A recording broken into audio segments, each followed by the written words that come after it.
আমি আপোনালোকে জানে যে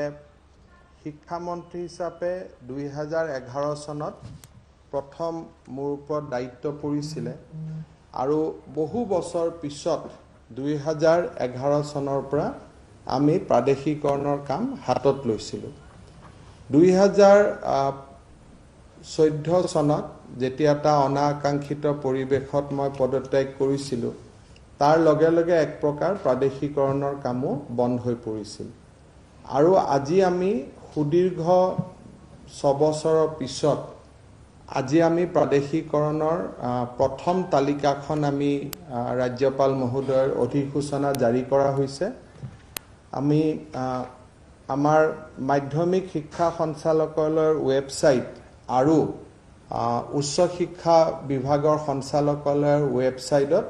অলপ পিছতে সাংবাদিক মেল শেষ হোৱাৰ পিছতে দুইখন তালিকা উপলব্ধ হ'ব আমি আজিৰ দিনটোত প্ৰথম পদক্ষেপ হিচাপে 197খন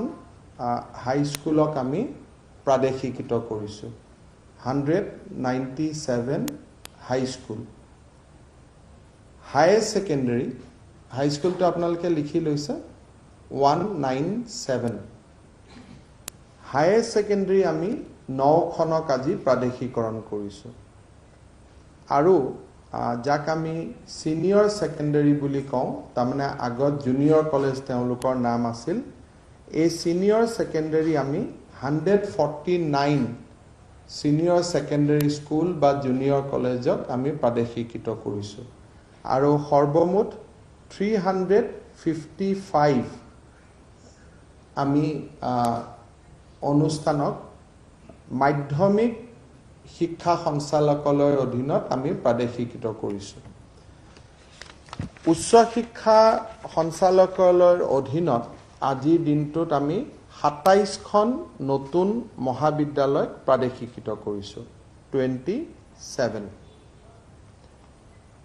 সো 197খন হাই স্কুল 9খন উচ্চতৰ মাধ্যমিক বিদ্যালয় জুনিয়ৰ কলেজ 149 আৰু কলেজ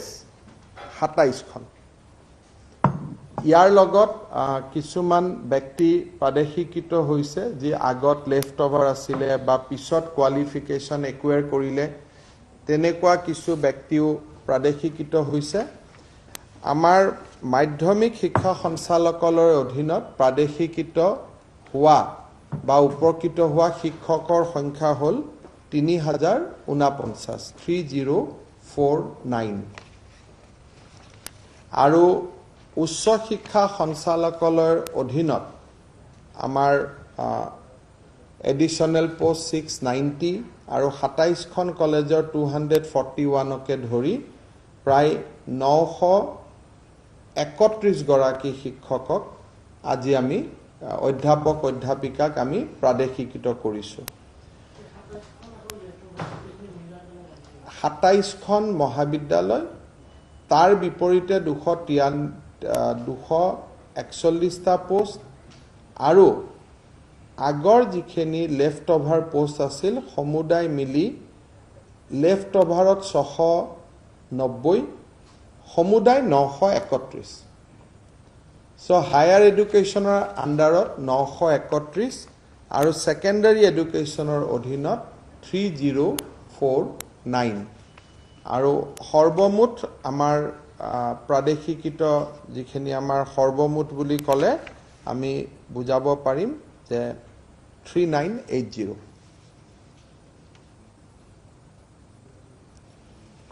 আজি বহু বছৰৰ মূৰত প্ৰায় সুদীৰ্ঘ 6 বছৰৰ পিছত 15 আগষ্টত কৰাৰ আমাৰ ইচ্ছা আছিলে কিন্তু কিছু অলপ আমাৰ ফাইলৰ ডিলে হোৱা কাৰণে আজি গধূলি আমাৰ সাংবাদিক মেল শেষ হোৱাৰ পিছতে ডাইৰেক্টৰ সেকেন্ডাৰী এডুকেশনৰ ৱেবছাইটত যেটো আমাৰ আমি ৱেবছাইটটো কৈ দিছো ৱেবছাইটটো ক'ত আছে লিখি দিব এখন কাগজত মই কৈ দিছো সো দুইটা ৱেবছাইটতে আমাৰ লিষ্টখন উপলব্ধ হ'ব আৰু ৱেবছাইটৰ হেৰিকেটা মই আমাৰ আইডি কেটা মই আপোনালোকক অলপ পিছতে দি আছো তাৰ পিছত আজি আমি আৰু এটা নতুন আঁচনি ঘোষণা কৰিব খুজিছো হেতু হৈছে আমাৰ বাজেটত আমি উল্লেখ কৰিছিলো প্ৰজ্ঞান ভাৰতী প্ৰজ্ঞান ভাৰতীৰ উদ্দেশ্য হৈছে যে বিদ্যালয়ৰ বিনামূলীয়া নামভৰ্তি বিনামূলীয়া পাঠ্যপুথি বিভিন্ন ধৰণে ছাত্ৰ ছাত্ৰীসকলক উপকৃত কৰা সেই হৈছে প্ৰজ্ঞান ভাৰতী এই আঁচনিটোৰ লক্ষ্য বাৰ্ষিক বাজেটৰ অষ্টাদশ মুকুতামালাৰ যি আমাৰ কনসেপ্ট আছিলে তাত প্ৰজ্ঞান ভাৰতী এধাৰী মুকুতা বুলি আমি উল্লেখ কৰিছিলো আজি আমি উচ্চতৰ মাধ্যমিক পৰীক্ষাত 22,000 ছাত্ৰীয়ে এইবাৰ প্ৰথম স্থান অধিকাৰ কৰিছিল প্ৰথম বিভাগ আৰু এই 22,000 ছাত্ৰীলৈকে আমি একোখনকৈ স্কুটি আগবঢ়োৱাৰ সিদ্ধান্ত লৈছো so 22,000 girl students will get one scooty each যাতে তেওঁলোকে কলেজলৈকে আহিব পাৰে আমি প্ৰত্যেকটো স্কুটিৰ আমি কষ্ট চাইছিলো কিমান কৈছিল 50,000 and above around in between 50 to 55,000 আমি জেম পৰ্টেলত আজি আমি নিবিদা কৰিম তাৰ পিছত ৰেটটো অলপ হয়তো কমিবও পাৰে but approximately cost will be 50 to 55,000 আৰু যিমান ছোৱালীয়ে প্ৰথম ডিভিজন পাইছে 22,000 ছোৱালীয়ে এবাৰ প্ৰথম ডিভিজন পাইছে আৰু প্ৰত্যেক গৰাকী ছোৱালীয়ে একোখনকৈ স্কুটি পাব আৰু আমি ভাবিছো যে অক্টোবৰ মাহৰ 15 তাৰিখৰ আগতে আমি স্কুটি আমি দি দিম ইয়াত এটা সৰু টুইষ্ট এটা আছে হেতু হল বাজেটত আমি কৈছিলো যে ইলেক্ট্ৰিক্যাল স্কুটি দিম কিন্তু আমি ইলেক্ট্ৰিক স্কুটি আৰু আধুনিক স্কুটিৰ আমি এটা কম্পাৰিজন কৰিলো কৰি দেখা পালো যে ইলেক্ট্ৰিক স্কুটিৰ ব্যাটাৰি চাৰ্জ কৰিব লাগিব ঘৰত দ্বিতীয়তে তাৰ স্পিডটো 25 কিলোমিটাৰৰ পৰা 30 কিলোমিটাৰ পাৰ আৱাৰ গতিকে আমি এটা সময় দিছো আমি এটা ওয়েবসাইট দিছো হেতু ওয়েবসাইটৰ ডিটেইলছটো অহাকালি ৰাতিপুৱা আমি পেপাৰটো পাই যাব হেতু হল sebaonline.org sebaonline.org গোটেই কেটা সৰু হাতৰ sebaonline.org এই যেটো ওয়েবসাইট আছে এই ওয়েবসাইটত গৈ কোনোবা ছাত্ৰীক যদি ইলেক্ট্ৰিক্যাল স্কুটি লাগে আমি আধুনিক স্কুটি দি আছো কিন্তু কোনোবা ছোৱালীয়ে যদি ভাবে যে মোৰ তেল ভৰুৱাব অসুবিধা হ'ব গতিকে আমি ইলেক্ট্ৰিক স্কুটি এখন হলে ভাল পাওঁ সো সেই ক্ষেত্ৰত আমাৰ ছাত্ৰীসকলে এপ্লিকেশন কৰিব পাৰিব সেই ওয়েবসাইটটোত গৈ তেতিয়া আমি তেওঁলোকক সৌৰ শক্তি চালিত ঠিক নহয় সোলাৰ নহব ইলেক্ট্ৰিক যেটো বিদ্যুৎ শক্তি চালিত আমি স্কুটি একোখন আমি দিব পাৰিম choice is theirs কিন্তু আমি প্ৰপ'জ কৰিছো যে আমি আধুনিক স্কুটি দিম কিন্তু কোনোবা যদি গাৰ্জেনে কয় যে মোৰটো তেল ভৰাব ইমান অসুবিধা হ'ব বা আন অসুবিধা হ'ব মই ইলেক্ট্ৰিক স্কুটি লম তেতিয়া হলে ইলেক্ট্ৰিক স্কুটিও তেওঁলোকে ল'ব পাৰিব আৰু অহা কালি বা পৰহি দিনা ৰাতিপুৱা মাধ্যমিক উচ্চ শিক্ষা সঞ্চালকালয়ে এটা বিজ্ঞাপন দিব sebaonline.org এটোৱে হ'ব ওয়েবসাইট তাতে গৈ টিক কৰিলে আমি আমাৰ চইচটো আমি দিব পাৰিম সিম্পল চইচ যে মোক ইলেক্ট্ৰিক লাগে আধুনিক লাগে যদি কোনেও একো চইচ নিদিয়ে আমি ধৰি লম যে তেওঁ আধুনিক খন কিনিব গতিকে অক্টোবৰৰ আমি 15 তাৰিখৰ ভিতৰত এইখিনি বিতৰণ কৰিম হেলমেট আমি নিদিও আমি জেমত জি পাও সেইটোকে আমি কিনি লম এক্সেসৰিজ বুলি কলে হেলমেট আদি হেবিলাক নিদিও আৰু ৰেজিষ্ট্ৰেচন কষ্টটো তেওঁলোকে নিজে বিয়াৰ কৰিব লাগিব আৰু এই স্কুটিখন অন্তত 3 বছৰলৈকে কোনো বিক্ৰী কৰিব নোৱাৰিব আপ টু 3 ইয়াৰ্স স্কুটিখন বিক্ৰী কৰিব নোৱাৰিব সকলোৱে নালাগে যি সকলক বিদ্যুৎ শক্তি লাগে কাৰোবাক যদি মোৰ বিদ্যুৎ শক্তি নালাগে তেতিয়া হলে আমি হেতু তাৰো জোৰ কৰিব খোজা নাই দ্বিতীয়তে সেপ্টেম্বৰ মাহৰ প্ৰথম সপ্তাহৰ ভিতৰত আমি হাইস্কুলৰ উচ্চ মাধ্যমিক বিদ্যালয়ৰ গ্ৰেজুৱেট টিচাৰ পোষ্ট আমি ৭,৪৪০টা পোষ্টৰ আমি বিজ্ঞাপন দিম যেহেতু টেট অনুষ্ঠিত হৈ গৈছে আমি ট্ৰাই কৰিম যে ডিসেম্বৰ মাহৰ বা জানুৱাৰী মাহৰ ভিতৰত যদি কোনো আদালত কোৰ্ট কাছাৰী নহয় আজিকালি আদালত কোৰ্ট কাছাৰী হৈ যায় তেতিয়া দিলে হ'ব আদাৰৱাইজ 3 to 4 মান্থছৰ ভিতৰত আমি এপইন্টমেন্ট প্ৰসেছটো কমপ্লিট কৰি লম বাট 7440 ৭,৪৪০টা হাইস্কুলৰ আমি হাইস্কুলৰ টেট অনুষ্ঠিত কৰিছিলো গতিকে তাৰ আমি বিজ্ঞাপন আনুষ্ঠানিকভাৱে আমি দিব গৈ আছো ২৭ তাৰিখে আমি প্ৰায় গুৱাহাটীৰ শংকৰদেৱ কলাক্ষেত্ৰত সামাজিক ২৭ আগষ্টত শংকৰদেৱ কলাক্ষেত্ৰত সামাজিক দূৰত্বৰ নিয়ম মানি চলি প্ৰতীকীভাৱে ৩০০ গৰাকী প্ৰাথমিক যি আমাৰ বিজ্ঞাপন আছিলে সেই বিজ্ঞাপন অনুসৰি এলপিএমই টিচাৰৰ আমি নিযুক্তি দিম বাকি নিযুক্তিবিলাক ওয়েবসাইটত থাকিব তেওঁলোকে নামাই ল'ব খালি আমি মাত্ৰ ৩০০ গৰাকী ছাত্ৰ ছাত্ৰীক মাতি আনি ২৭ আগষ্ট তাৰিখে আমি এপইন্টমেন্ট দিম 11,000 পোষ্ট আমি দিছিলো কিন্তু এসটিএইচ এসটিপি তাত বহুত ক্যান্ডিডেট নোহোৱা কাৰণে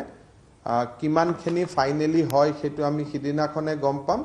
কিন্তু ২৭ তাৰিখে আমি এলপিএমই শিক্ষকৰ নিযুক্তি দিম যত নেকি আমি মই আশা কৰিছো যে খুব স্বচ্ছতাৰ ভিত্তিত আমি কৰিছো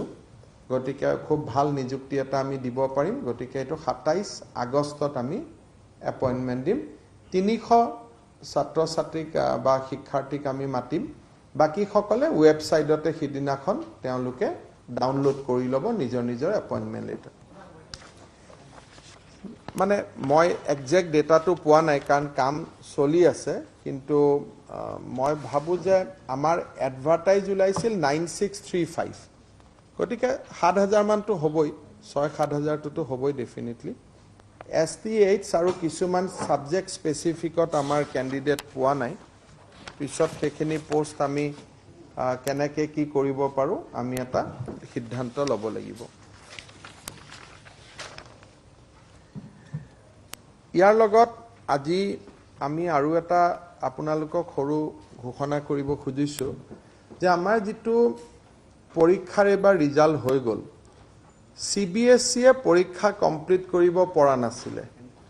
কিন্তু হায়াৰ সেকেন্ডাৰী পৰীক্ষা আমি মোটামুটি কমপ্লিট কৰি পেলাইছিলো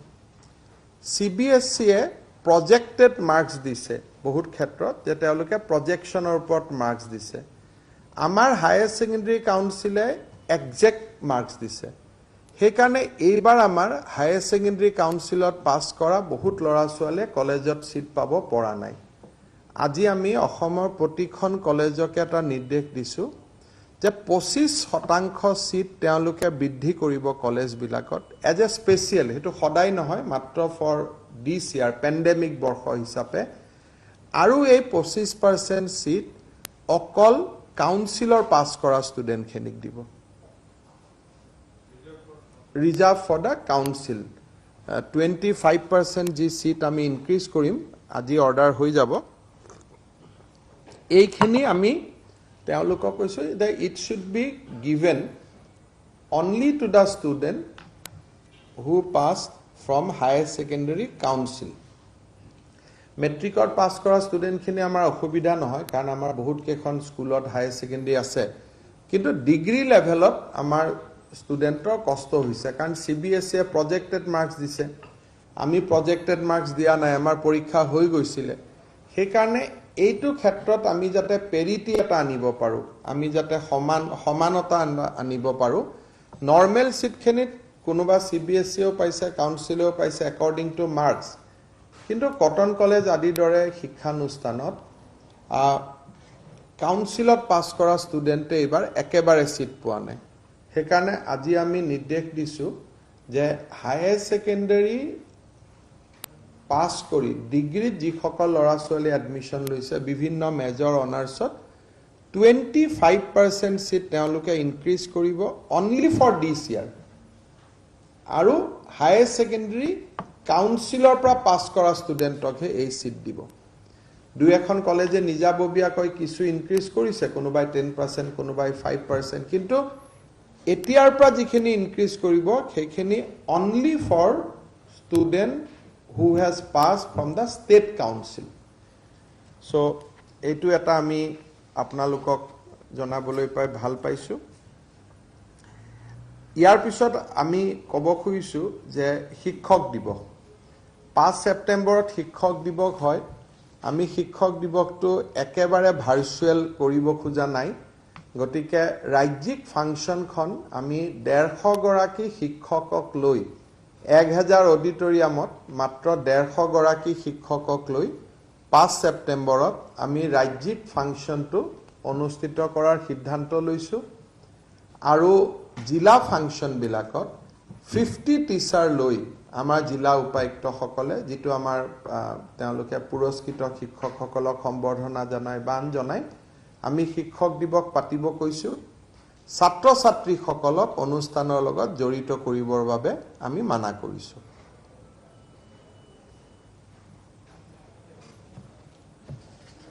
আমাৰ শিক্ষক দিৱসৰ পিছত যোৱা প্ৰেছ কনফাৰেন্সত আমি আপোনালোকক নেশনাল এডুকেশ্যন পলিচিৰ ওপৰত উল্লেখ কৰিছিলো নেশনাল এডুকেশ্যন পলিচিখনক ৰাজ্যৰ শিক্ষানীতিৰ লগত ভাৰসাম্য ৰাখি আমাক ৰিকমেন্ডেশন দিবলৈ আমি এখন কমিটি গঠন কৰি দিছো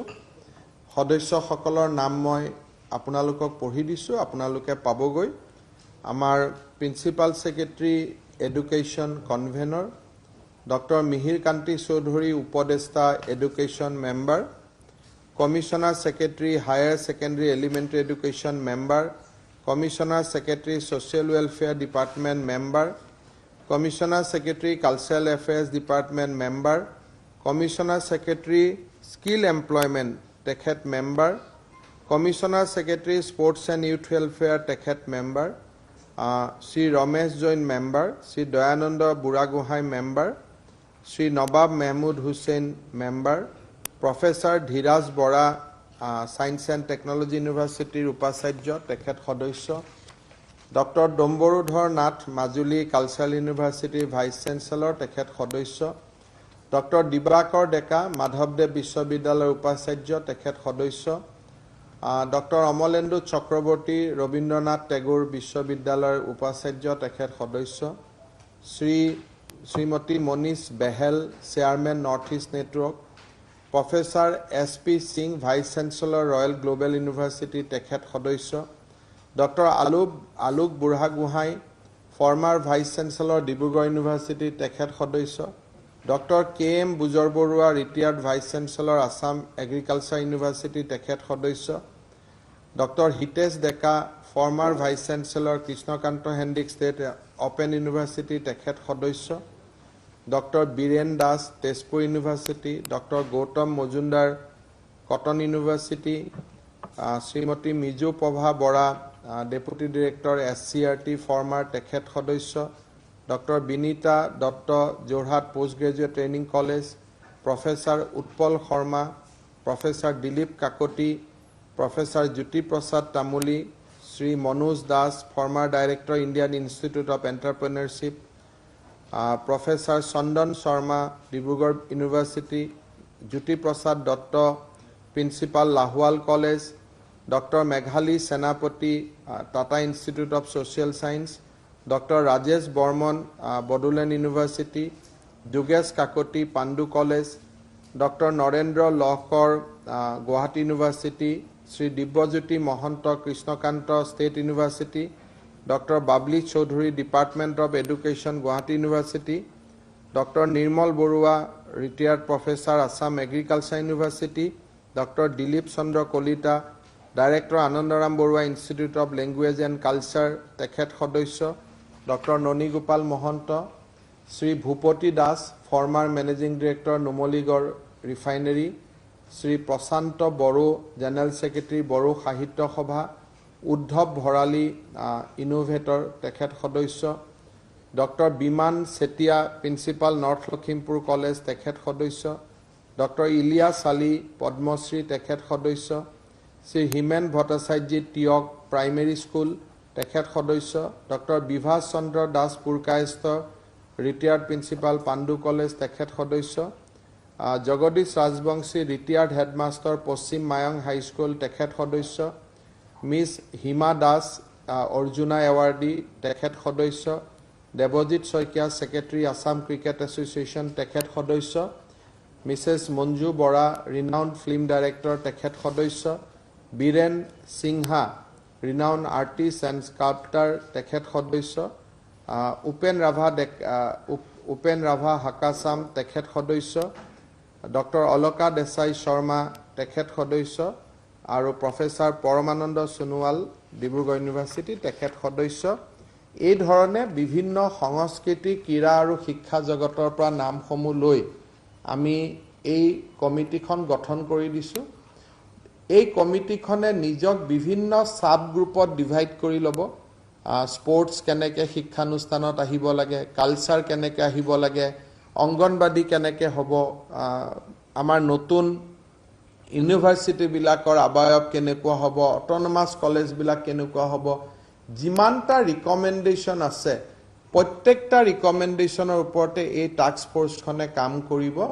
আৰু তাৰ ভিত্তিত মই ভাবোঁ যে ডিচেম্বৰৰ 31 তাৰিখৰ ভিতৰত নেশ্যনেল এডুকেশ্যন পলিচিৰ ফ্ৰেমৱৰ্কটো অসমত কেনেকৈ হ'ব তাক আমি দাঙি ধৰিব পাৰিম।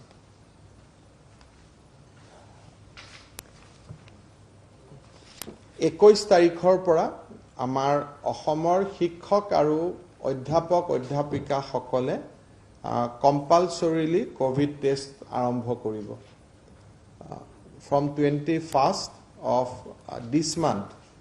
21 তাৰিখৰ পৰা 30 আগষ্টৰ ভিতৰত অসমৰ বিশ্ববিদ্যালয়ৰ পৰা আৰম্ভ কৰি প্ৰাথমিক বিদ্যালয়লৈকে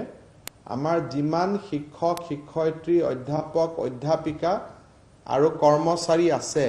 ছাত্ৰ ছাত্ৰীসকলৰ কল্যাণৰ বাবে সকলোৱে কম্পালচৰি কোভিড টেষ্ট কৰিব আৰু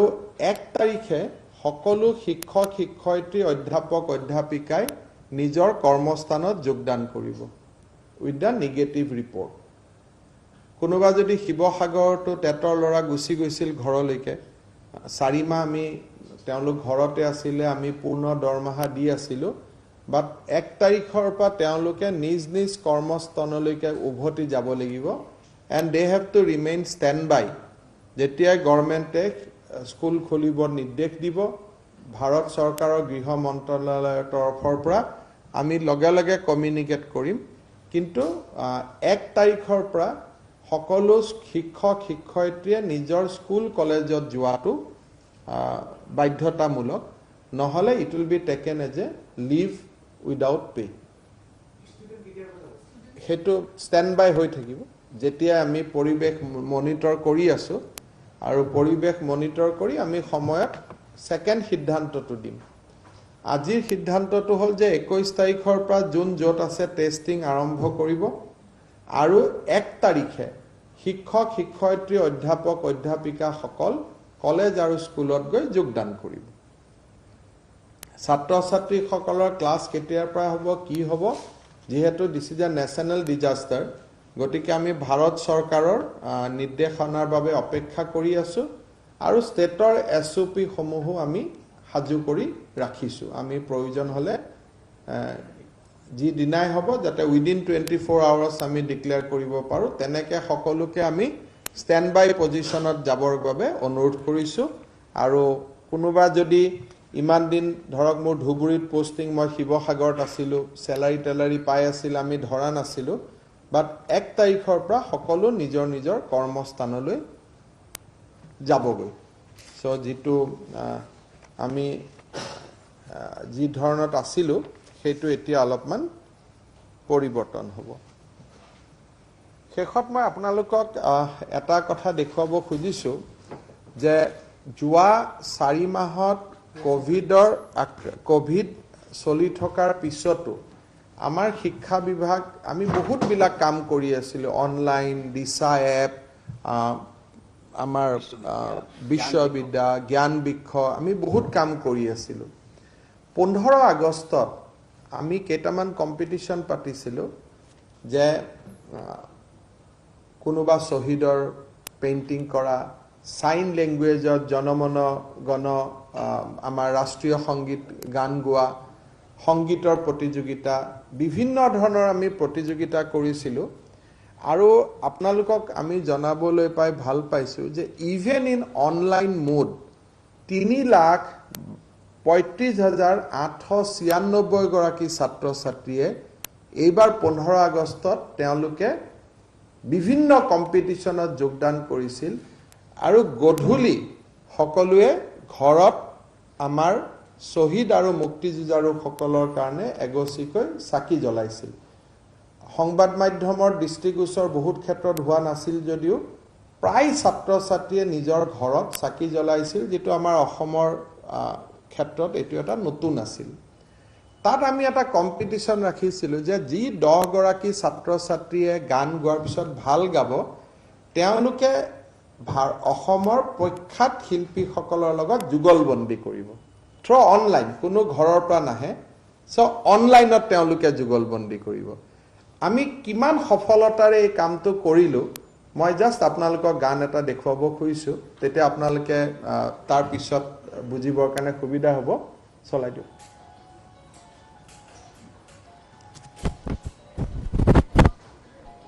মাইকটো দিলে ভাল কৰিব মাইক ফাইন সাউন্ডটো মাইকটো লগাই দিও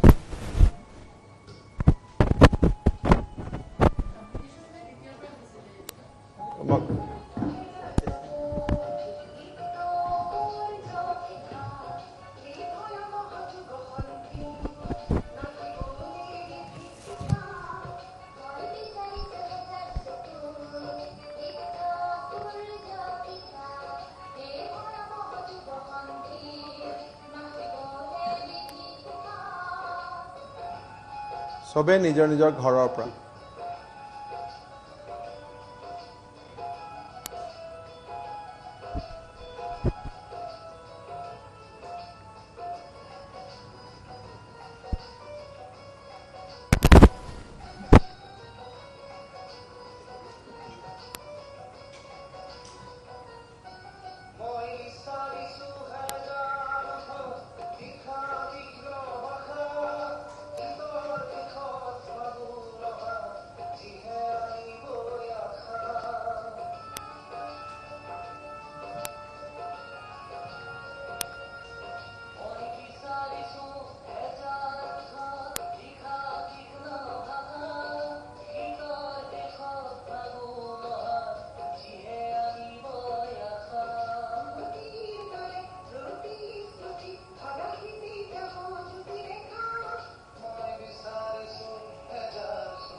15 আগষ্টৰ আগমুহূৰ্তত 7 দিন আমি অনলাইনত বিভিন্ন কাৰ্যসূচী কৰিছিলোঁ আমাৰ সাইন ল্যাঙ্গুৱেজত জনমন গণ গাইছিলে তাৰ পিছত যাতে ডিফেন্ড নামসকলৰ কাৰণে এটো খুব আকৰ্ষণীয় হয় পেইন্টিং কৰিছিলে কোভিডৰ আতংকত থকাৰ পিছতো শিক্ষা বিভাগে 3,35,896 গৰাকী ষ্টুডেণ্টক আমি এই কামবিলাকত এংগেজ কৰি ৰাখিছোঁ আৰু আজি আমাৰ অনলাইন ব্যৱস্থাৰ জৰিয়তেও আমি প্ৰায় 10 লাখ ছাত্ৰ ছাত্ৰীক আমি টাচ কৰি আছো ক্লাছ গৈছে কোৰ্স গৈছে কিন্তু বহুতে ইয়াৰ পৰা উপকৃত হ'বও পৰা নাই কাৰণ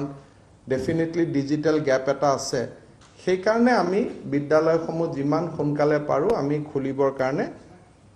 তৎপৰ হৈ আছো যি নহক শিক্ষা বিভাগৰ ওপৰত মোৰ ক'বলগীয়া এখিনি আছিলে প্ৰাদেশিকৃত বিদ্যালয়ৰ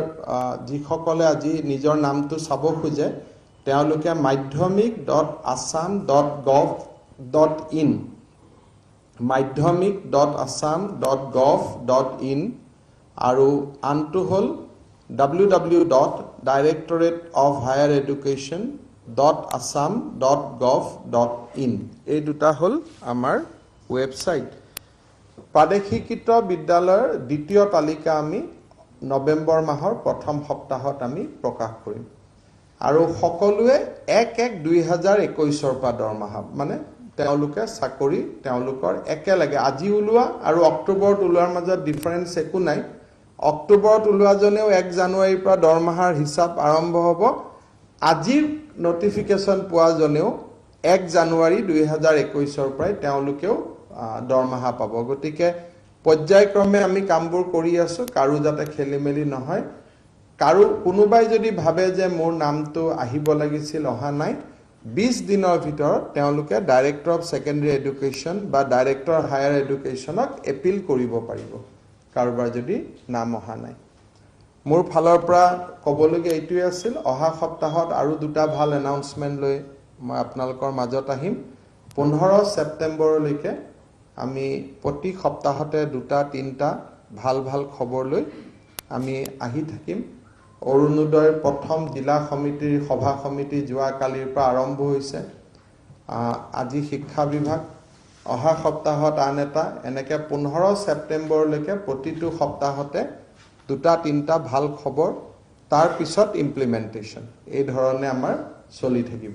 আপোনালোকে যদি কিবা সুধিব লগা আছে সুধিব পাৰে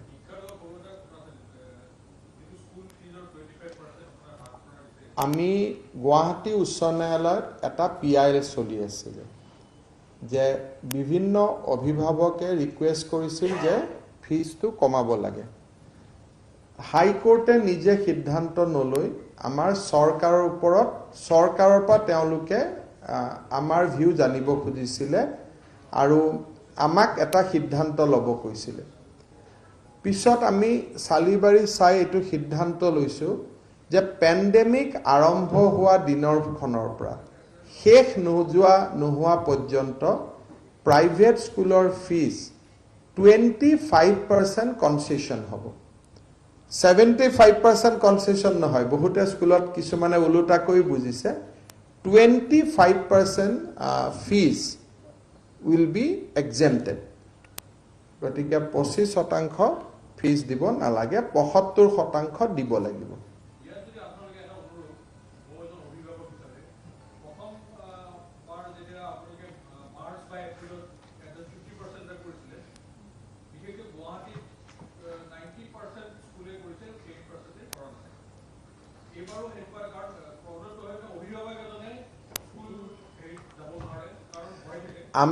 আমি যদি কমপ্লেইন পাওঁ আৰু আমাৰ এই নটিফিকেশনখন ডেফিনেটলি মই বিশ্বাস কৰো যে দুই দিনতে উচ্চ ন্যায়ালয়তো কেছ এটা চলি আছে এইটো ক্ষেত্ৰত মই এটোৱে ক'ব পাৰো যে কোনোবা স্কুলে যদি এই সিদ্ধান্ত নমনা বুলি আমাক যদি কমপ্লেইন কৰে আৰু আমি যদি ইনকুৱাৰি কৰি এটো সঁচা বুলি পাওঁ তেতিয়ালে আমি স্কুলখন বন্ধ কৰি দিব পাৰো দ্যাট ৰাইটস উই হ্যাভ কিন্তু কোনেও কমপ্লেইন নিদি টুইটাৰ আৰু ফেচবুকত কৈ থাকিলেতো আমি কাম কৰিব নোৱাৰো অসমত সমস্যা হল যে টুইটাৰ কৰে ফেচবুক কৰে মোক হোৱাটছআপ কৰে অভিভাৱক কিনি দিয়ে কোনোবা এজন বেলেগ ব্যক্তিৰ নামতে কমপ্লেইন এখনটো দিব লাগিব কাৰণ চৰকাৰৰ ফাইল লিখিত কমপ্লেইন নহলে নচলে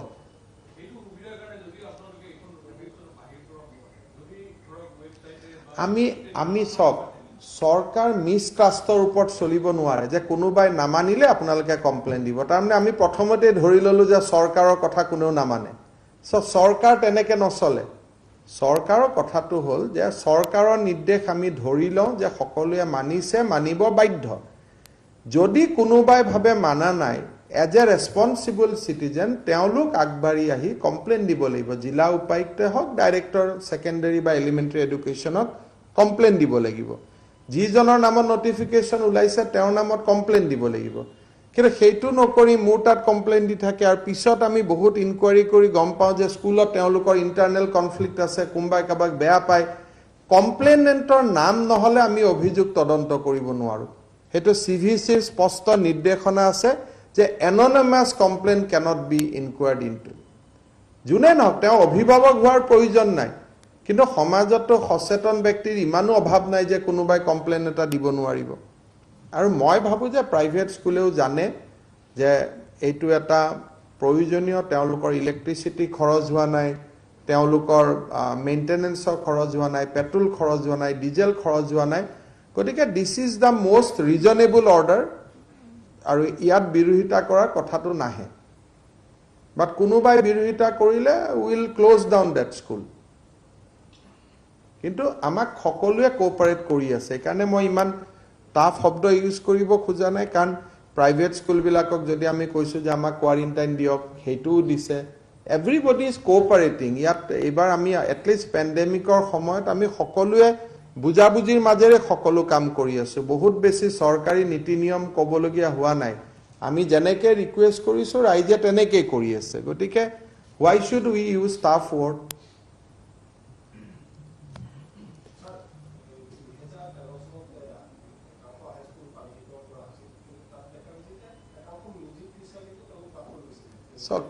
শিক্ষা বিভাগত এনেকুৱা সমস্যা বহুত আছে যদি এটা বাট পৰি কিয় গৈছিল তেওঁলোকৰ সাৰ্টিফিকেটখন ভাতখাণ্ডেৰ হয়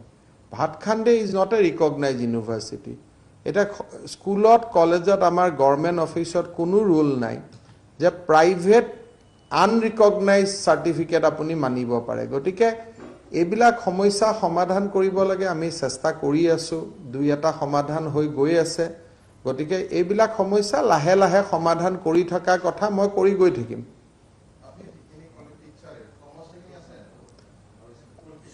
কৰ্মচাৰী এতিয়া আৰম্ভ হ'ব এই প্ৰাদেশিকৰণৰ লিষ্টখন অকল টিচাৰৰ হৈছে কৰ্মচাৰী স্কুটিনি এতিয়া আৰম্ভ হ'ব কিন্তু 1 তাৰিখৰ ভিতৰত আমি 1 জানুৱাৰীৰ ভিতৰত সকলোৱে সমানে দৰমহা পোৱা কৰি দিম স্যাৰ এলাইন্স হ'ব কংগ্ৰেছ আৰু এআইডিএফৰ কিন্তু তৰুণ গগৈ কিছু মানুহে ভাবিছে যে আজমলক মুখ্যমন্ত্ৰী হ'ব নেকি এতিয়া মেইন কথাটো এনেকুৱা তৰুণ গগৈ ডাঙৰীয়াৰ মনত এতিয়াও এনেকুৱা লাগি থাকে যে তেওঁ অসমৰ মুখ্যমন্ত্ৰী তেওঁ একানে কয় মোক পিছপালৰ পৰা মাৰিছে সন্মুখৰ পৰা মাৰিছে তেওঁ এনেকুৱা দেখুৱাই যেন তেওঁ জাতিৰ পিতা মহাত্মা গান্ধী তেওঁক কোনে একো কৰিব নোৱাৰে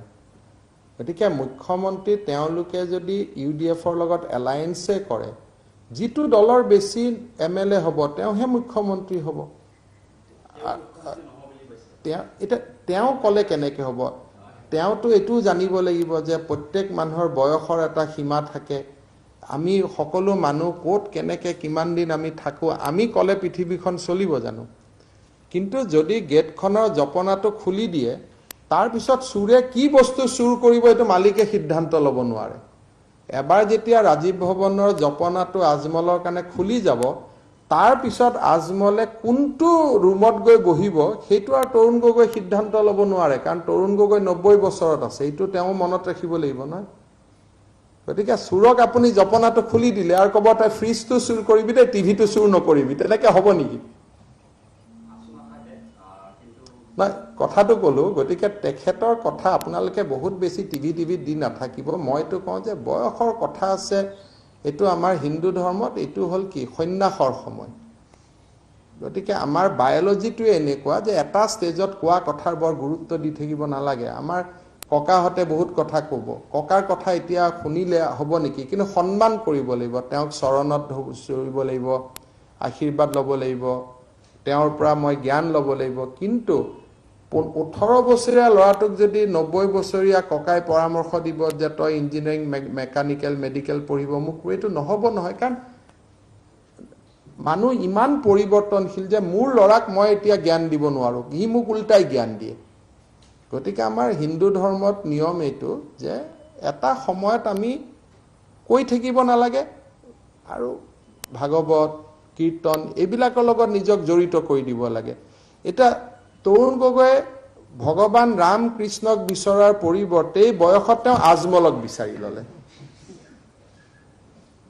আপুনি চাওকচোন মানুহৰ ডিজেনেৰেশ্যন এই সময়ত আপুনি সকলো 90 বছৰৰ বয়োজ্যেষ্ঠ মানুহৰ অসমত ঘৰে ঘৰে যাওক সকলোৱে ৰাম কৃষ্ণ ভাগৱত ঘোষা এইবিলাকৰ লগত জড়িত কোনো মেটেৰিয়েলিষ্টিক ৱৰ্ল্ডৰ লগত কোনো জড়িত নহয় মই গ্যাৰান্টি দি ক'ব পাৰো 90 বছৰ আন এজন মানুহৰ তাত যাওক হয় কবিতা জ্ঞান নিজৰ জীৱনৰ যিখিনি শিকিলে সেইখিনি নাতিপুতিক বিলাই আছে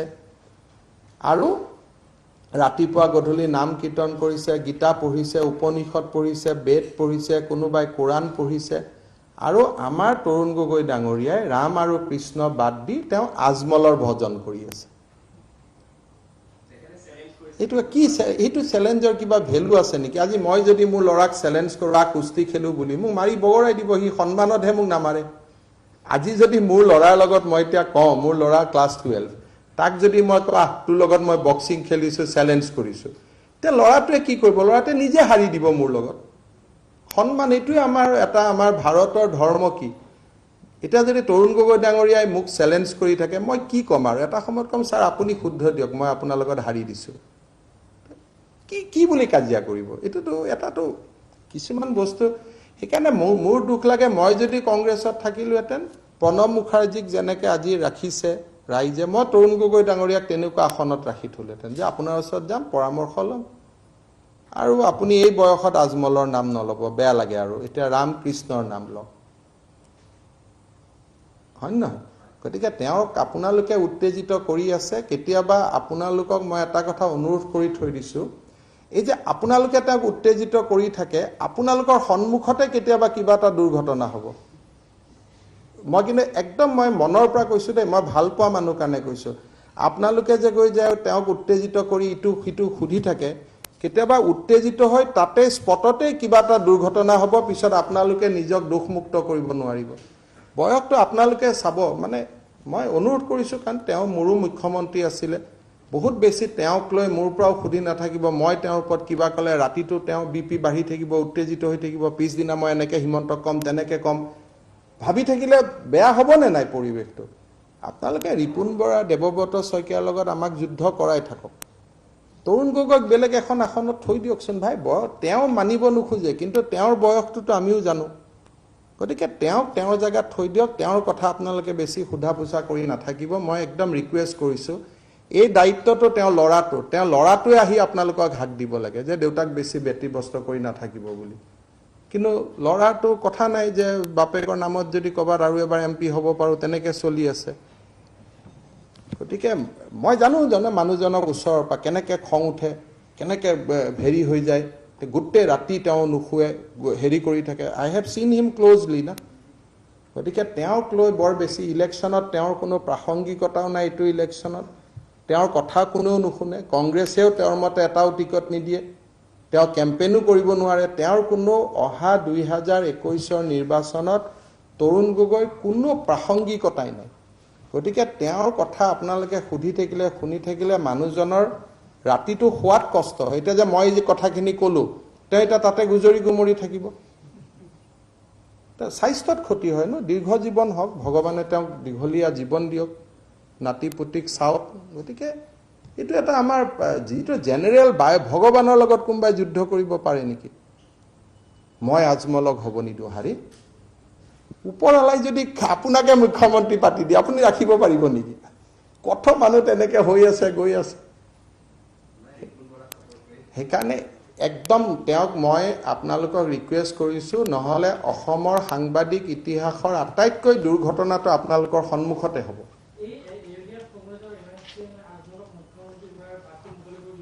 চাওক, মইতো এতিয়া চৰকাৰী মঞ্চতে কৈ আছোঁ,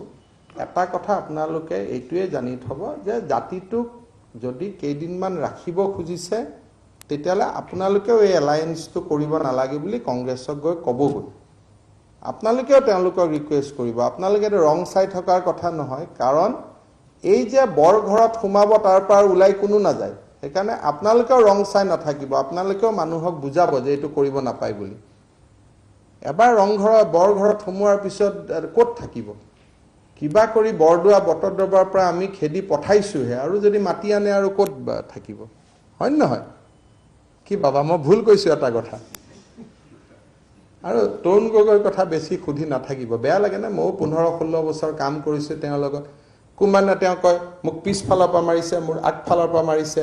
এই আসনত বহি মোক কিমান মোৰ নামত তেওঁ ভেকাহি মাৰিছে। এই বাদ দিয়াহে হিমন্ত, কিমান আপোনালোকে এতিয়া পিছফালৰ পৰা মোক মাৰিছে নে আগত মাৰিছে? গতিকে মোৰ খং আছিল, মই 2016ত দেখুৱাই দিলোঁ। 21ত তেওঁৰ প্ৰতি মোৰ আৰু একো খং টং নাই, মই নিউট্ৰেল গিয়াৰত আহি গ'লোঁ। গতিকে মোক তেওঁ গালি পাৰি থাকিলেও, মোৰ কিবা কথা থাকিলেও, মই এইটোৱে মোৰ ল'ৰা ছোৱালীক লগ পালে প্ৰথমতে কওঁ যে ভৰিখনত ধৰ, আশীৰ্বাদ লওক। মই শিকাই থৈ দিছোঁ। আৰু ময়ো লগ পালে যিমান পাৰোঁ বিনম্ৰতাৰে সৈতে তেখেতৰ লগত কথা পাতোঁ, কাৰণ মই নাভাবোঁ যে 21ত তেওঁৰ লগত মোৰ কিবা সংঘাত আছে। 16ত আছিলে, ফিনিছ। সদায় আৰু মানুহৰ লগত দুশ্মনী লৈ চলিব নেকি? তেওঁ এনেকৈ কথা কয়, মই টিভিত শুনি থাকোঁ, হে মোক পিছফালৰ পৰা মাৰিলে। হে হুইজি, পৃথিৱীত মানুহে মানুহৰ লগত যেতিয়া ৰাজনৈতিক যুদ্ধ হয়, মই বিজেপি, তেওঁ কংগ্ৰেছ, পিছ আৰু আগ কি আছে? যুদ্ধটো হ'বই। গতিকে এটা পিছ আৰু আগৰটো কথা নাই।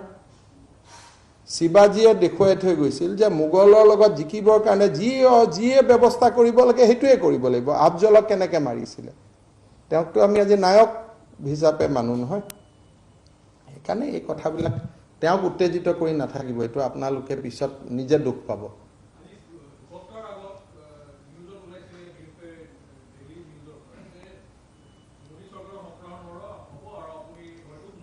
চাওক, এটা কথা মই আপোনালোকক ক'লোঁ যে কোনে জানে যে মই ইলেকশ্যন খেলিম নে নাই এইবাৰ? That is a million. মই নিজেই নাজানো যে মই ইলেকশ্যন খেলিম নে নাই। গতিকে আপোনালোকে ইমান কেনেকৈ আগত গৈ আছে? প্ৰথমটো এইটো ঠিক হ'ব লাগিব যে মই ইলেকশ্যন খেলিম নে নাই। মইতো একদম নিৰ্মভাৱে এই মাৰ্চলৈকে কেনেকৈ অসমৰ মানুহক সেৱা কৰিব পাৰোঁ সেইটো কামতে ব্যস্ত আছোঁ। য'ত যি আশা আছিলে, আৰু অহা সপ্তাহতো এনাউন্সমেণ্ট পাব। মইতো ফিনিচিঙৰ ফালে গৈ আছোঁ যে যিমান পাৰোঁ কামবিলাক কৰি চেছ কৰি থওঁ। ইলেকশ্যন মই উঠিম, চব মানুহ এটা থাকেতো। গতিকে মোৰ লগত বহুত কথা আছে। মই নিজে ইলেকশ্যন উঠিম নাই, that has to be decided by the party or by my family. এইটো এনেকুৱা নহয়, এইটো ইয়াত পাক আছে। গতিকে সেইকাৰণে মই এটা পদ আৰু পোষ্টৰ পিছত নাই, মই কেইটামান কাম কৰি যোৱাৰ ইচ্ছাত আছোঁ। পিছত মোৰ ফেমিলিয়ে সিদ্ধান্ত ল'ব লাগিব মই উঠিম নে নাই, পাৰ্টিয়ে সিদ্ধান্ত ল'ব লাগিব। It is a long process. সেইটো এতিয়া আৰম্ভ হোৱা নাই। আৰু কি আছে কওক? পদ আৰু মৰ্যাদাৰ কথা বাদেই দিয়ক, কি ওলাই কি নাই। আপুনি সাংবাদিক কি লিখে লিখি থাকিব। এতিয়া ভাল কৰি লিখক যে আমি স্কুটি দিলোঁ, ভাল কৰি লিখক ইমান ল'ৰা ছোৱালীয়ে ইণ্ডিপেণ্ডেন্স ডেত যোগ কৰিছে, বহুত এইবিলাক বাদ দিয়ক, দিল্লীত।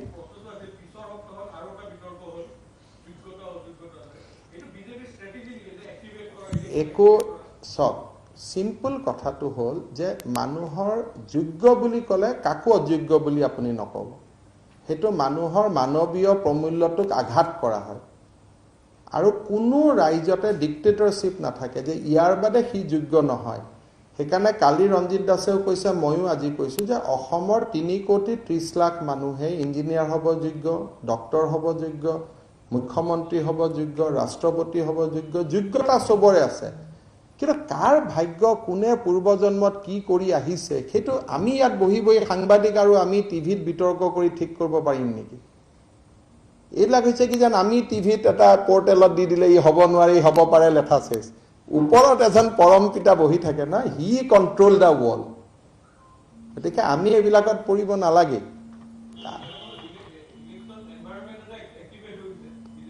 এনভাইৰনমেণ্ট মই এক্টিভেট কৰি আছোঁ না ডেইলি দুটা দি যিটো কৰিব লাগে এইটো মই ইয়াত বহি কৰি আছোঁ নহয় আপোনালোকে টেনশ্যন নল'ব কালিৰ পৰা যে অৰুণোদয় গোটেই অসমত আৰম্ভ হৈ গ'ল কি এক্টিভেট হোৱা নাই নেকি মই বিশ্বাস কৰোঁ যে কনষ্ট্ৰাকটিভ আৰু ক্ৰিয়েটিভ কামৰ জৰিয়তে আপুনি ইলেকশ্যন এক্টিভেট কৰক election should be competition between the two group who is willing to do more for the people of Assam ইলেকশ্যনটো এইটোৱে যে ময়ো বেছি কৰিম অসমৰ কাৰণে তেওঁলোকেও বেছি কৰিব দুইটা বেছি কৰাৰ কম্পিটিশ্যনটোকে ইলেকশ্যন বুলি কয় ইয়াত আৰু বাকী নিগেটিভ কথা বাৰ্তা মই নাই আৰু মোৰ মাইণ্ডটোৱে নচলে এই লাইনত স্মুথ গোয়িং আমাক কিবা সৰু কিবা দায়িত্বতা আছিল এইটো আমি পালন কৰিছোঁ বা হৈ গ'ল এতিয়া dialogue is on track they are discussing with MHA মই চিম্পল কোভিডৰ কেইটামান কথা কৈ আপোনালোকক সামৰণি মাৰিছোঁ খালি আপোনালোকে মোক তৰুণ গগৈৰ কথা সুধি নাথাকিব দেই প্লিজ বুলি কৈছোঁ আৰু মোৰ এইটো মানে এইটো কামত মোৰ ইচ্ছা নাই হা তেওঁ মোৰ কথা যি কয় কৈ থাকিব দিয়ক আৰু মোৰ কথা যি কয় কৈ থাকক দিয়ক মই তেওঁৰ লগত কম্পিটিশ্যনো নাই আৰু তেওঁৰ কথা মোক সুধি নাথাকিব আৰু তেওঁক মই সন্মুখৰ পৰাই তেওঁৰ লগত মই যুঁজিলোঁ 16ত মই হিচাপ নিকাচ বৰাবৰ কৰি দিলোঁ আৰু মোৰ লগত একো নাই ঠিক আছে গতিকে মোক এইটো বেছি সুধি নাথাকিব কাৰণ নহ'লে মই ৰেছপন্সিবল হ'ম মই কিবা কৈ দিম গোটেই ৰাতি চিন্তা কৰি থাকিব ঘৰত ৰাতিপুৱা মই মানুহৰ আগত মুখ দেখাব নোৱাৰা হ'ম আৰু আপোনালোকে পিছত টিভিত বজাই থাকিব হিমন্ত বিশ্ব শৰ্মাই এনেকৈ কৈছিল সেইকাৰণে আজি ৰাতিপুৱা এইটো হ'ল বুলি আপোনালোকে খঙে বাৱে মাৰি মোৰ একদম মুখ ধ্বংস কৰি দিব গতিকে এইবিলাক নকৰিব হা ৰিকুৱেষ্ট কৰিছোঁ যদি মোৰ প্ৰেছ কনফাৰেন্সত আহে তেওঁৰ কথা নুসুধো বুলি আহিব হ'ব নহয় এইটো মই নহ'লে চিঠিখনতে লিখি দিম যে you are invited but not to ask about anything ঠিক আছে 80 বছৰৰ পিছত আৰু মই কাৰো লগত যুঁজ বাগৰ নকৰোঁ কাৰণ এইটো আমাৰ জীৱন চক্ৰটোৱে তেনেকুৱা আজিৰ দিনত আমাৰ অসমত কনফাৰ্ম কেছ ৭৯,৬৬৭ আছিলে recovered ৫৬,৭৩৪ recovery rate 71.2 number of death 197 আৰু ডেথ ৰেট হৈছে 0.25 ইয়াৰ পিছত আমি এটা বস্তু দেখিছোঁ যে আমাতকৈ অসমতকৈ ওপৰত ৰিকভাৰী ৰেটত এতিয়া আছে দিল্লী তামিলনাডু গুজৰাট ৱেষ্ট বেংগল তাৰ আৰু ত্ৰিপুৰা এই কেইখন ৰাজ্যৰ ৰিকভাৰী ৰেট অসমতকৈ ওপৰত আছে বাকী আনসকলৰ ৰিকভাৰী ৰেট অসমতকৈ কম আছে ডেথ ৰেটৰ ক্ষেত্ৰত মৰ্টেলিটি ৰেটৰ ক্ষেত্ৰত আমি উত্তৰ পূৰ্বৰ মিজোৰাম ছিকিম অৰুণাচল প্ৰদেশ আৰু নাগালেণ্ডক বাদ দিলে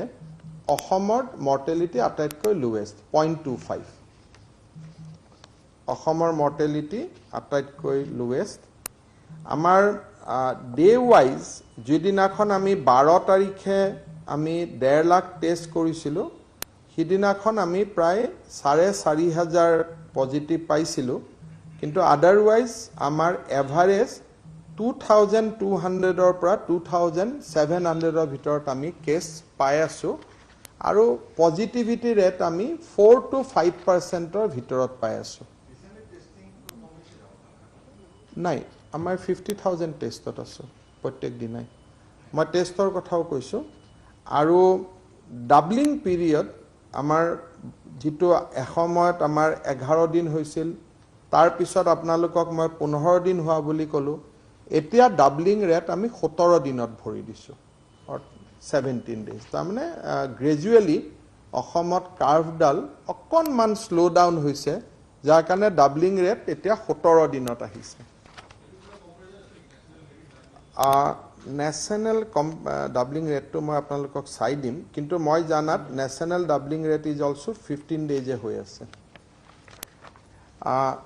টেষ্টৰ ক্ষেত্ৰত আমি 17,75,403টা টেষ্ট আমি কৰিব কৰিছোঁ আৰু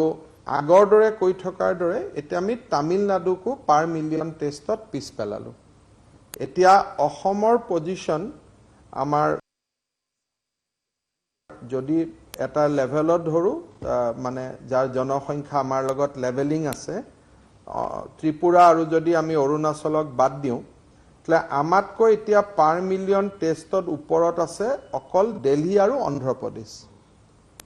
এতিয়া আমাৰ নাম্বাৰ 3 ত আছো কিন্তু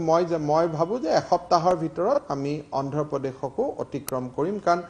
অন্ধ্ৰ প্ৰদেশৰ পাৰ মিলিয়ন টেষ্ট আছে 55,000 আমাৰ পাৰ মিলিয়ন টেষ্ট হল 51,772 আৰু আমি যেহেতু ডেইলি 50,000 টেষ্ট কৰি আছো গতিকে আমি will be in the top of the chart by 30th August 30 আগষ্টৰ ভিতৰত আসাম টেষ্টিংৰ ক্ষেত্ৰত ইণ্ডিয়াৰ চাৰ্টৰ আমি টপত আহি যাম কাৰণ বাকি ষ্টেটে টেষ্টিং কমাইছে আমি ষ্টেটত টেষ্টিং কমোৱা নাই মৃতকৰ ক্ষেত্ৰত আটাইতকৈ বেছি মৃত্যু হৈছে কামৰূপ মেট্ৰ 51 ডিব্ৰুগড়ত সেকেন্ড মৃত্যু হৈছে 27 তিনিচুকীয়াত থাৰ্ড মৃত্যু হৈছে 18 আৰু কাছাৰত 14 আৰু এক প্ৰকাৰ কৰোনাৰ হটবেড বুলি যদি অসমৰ প্ৰেক্ষাপটত কওঁ তিনিচুকীয়া ডিব্ৰুগড় শিলচৰ আৰু গুৱাহাটী বুলি কওঁতে Kamrup rural is include undivided Kamrup district Dibrugarh Tinsukia আৰু কাছাৰ এই চাৰিখন জিলাতে এতিয়ালৈকে এই গোটেই বিষয়টো এটা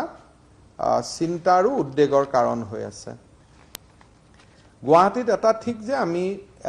এটা লেভেলত মেইনটেইন হৈ আছে বাকি খিনিত বাঢ়ি আছে ট্ৰিটমেন্টৰ ক্ষেত্ৰত এই মুহূৰ্তলৈকে আমি যিখিনি আমি ট্ৰিটমেন্ট কৰি আছিলো তাৰ ভিতৰত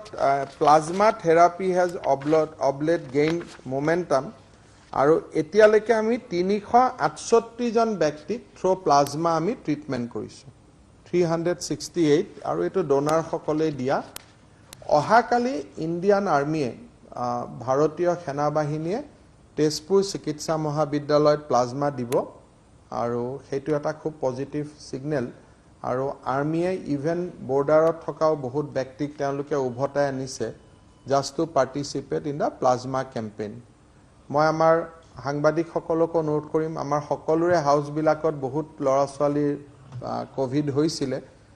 গতিকে আপোনালোকেও আগবাঢ়ি আহি প্লাজমা দান কৰিলে আমি আনন্দিত হম কাৰণ